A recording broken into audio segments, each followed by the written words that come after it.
In fact, most of the people I talked to who were supporting Trump didn't seem to have a lot of confidence in Trump. It was very much like, uh, yeah, it's a Hail Mary pass. What are you going to do?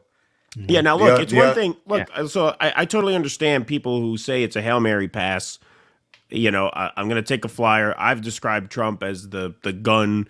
If you're going to play Russian roulette, Trump is, five chambers are loaded. Right, Kamala's all right. six. I, It I seems understand like a that. lot of them feel that way.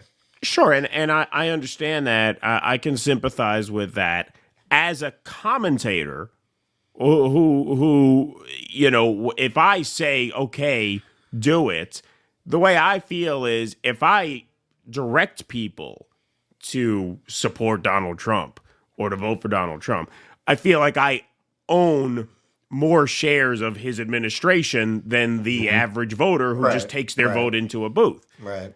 And I don't want to own 100 shares of a Donald Trump second term because then what? Because look what happened, folks. So remember how look when the Cornel West campaign started. Remember how there was a lot of scrutiny. Well, you voted for Joe Biden, right? You voted for Joe Biden. You told people to vote for Joe Biden. So what does that say about your judgment, right? Because now you own to a certain extent some shares in what Biden does. People are going to ask you, okay, you supported this man. You told other people to go out and support this man. So then when he agitates for World War III by arming Nazis in Ukraine, I can come to you and I say, well, you told us to vote for this guy. What do you have to say about it now? Right? You're Hmm. you're on the hook for that to a certain extent. Right. Not to a large Yeah. extent, but to a certain extent. Okay. So we all remember busting people's balls who voted Biden and told others to vote Biden, and we don't Hmm. regret busting people's balls over that. Well, guess what? If I tell you to go vote for Trump, you can do the same thing to me. I don't want to be on the hook Absolutely. for every fucking shitty thing that Trump does. I don't want people coming to me saying, "Well, you told people to vote for him, you supported him." No, no, no, no, no. I don't want to own any shares of Hmm. Donald Trump. I want to own no shares of Donald Trump. I want to own no shares of Kamala Harris. That's the way I feel, right? And beyond just a cover your ass thing, as Gerald Celente said, which is why I featured that part of the interview, uh, the decline of this country is irreversible at this point. And it would be Hmm. dishonest for me to say that Trump is any kind of serious play to even slow that decline, never, much less reverse it. To be Hmm. honest with you, I feel like a lot of them feel that way, Yeah, but Yeah. they just feel like there's nothing else on offer. right. That It's Kamala and the people she represents, they're not wrong about this. I don't disagree with this. They so much represent this kind of anti human WEF globalist suppression of speech censorship complex, kind of an agenda that there's no coming back from that. right. I think what they're not looking at, because, and this is what I mean by getting pulled into something, they're not looking at how terrifying so much of what these people believe is. Yeah. Like JD Vance voted against IVF. Like I understand that because the liberals cry wolf so much on these kinds of issues, it's easy to dismiss them. But I don't think there are a lot of people who are down with that. I don't think there are a lot of people who don't think that's, yes, weird.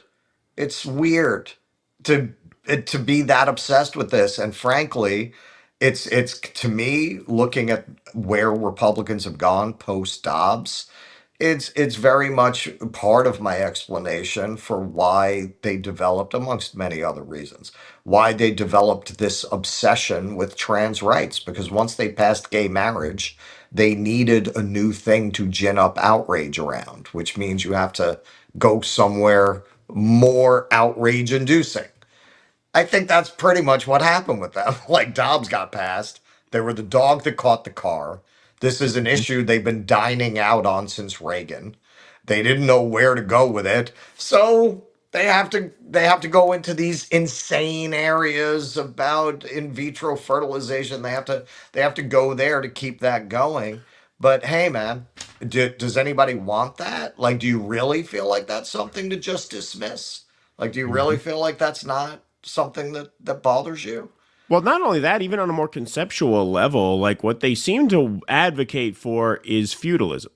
I mean, Yeah. that really seems to be their worldview. Right. Well, we And perfected it here in Yes, Chicago. you know, yes.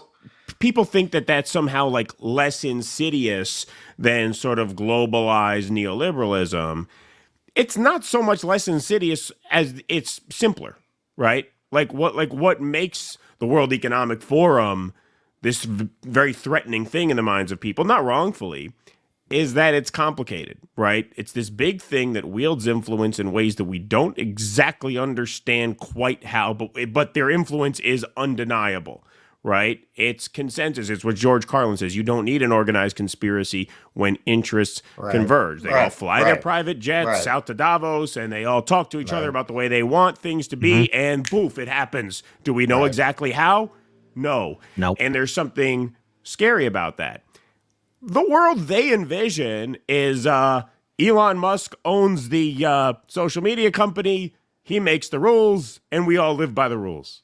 That's it, right? Like, that's it. Like, you just have the exemplars of virtue grow to be extremely wealthy, and they are the Ubermensch. They earned their place atop the social hierarchy, and they enforce the social hierarchy, and that's okay because it's merit-based. Because, hey, if they weren't so great, they wouldn't have ascended to the top. Exactly. And then the kids And so, like, it's just as evil. It's just simpler. It's just simpler. So it's less threatening to the minds of so many average people. Right.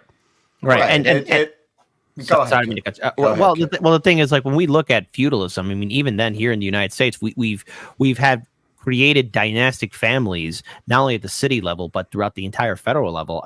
And not to mention, was it or was it not like Nancy Pelosi's own daughter taking care of Dianne Feinstein at the time? Right. Or even here in Chicago, where you have, aldermen give up their seats for like their nephews or their sons or people close to them. It's all connected on who gets the next piece of the pie. It's not going to be the people. A merit-based system is not the thing the establishment wants. What they want is perfected dynastic feudalism in which everybody is subservient to one family or one group, one household. And the idea of a republic or a constitutional republic in which people can express their views is going to be dismissed because the last thing they want is a self-aware, self-righteous society in which people could say, I don't like this idea of maybe starting World War III. Controversial statement there. Who wants to see a nuclear cloud as they're getting their breakfast early in the morning, Yeah, they only support democracy as a tool of suppressing dissent. That is why whenever democracy spills over into meaningful dissent, meaningful interference, where it's anything more than choosing between two brands of cola, when the demands really become a threat to power, they always turn on the people. They always cultivate anti-populist rhetoric, as they did around Bernie and around Trump. Please clap.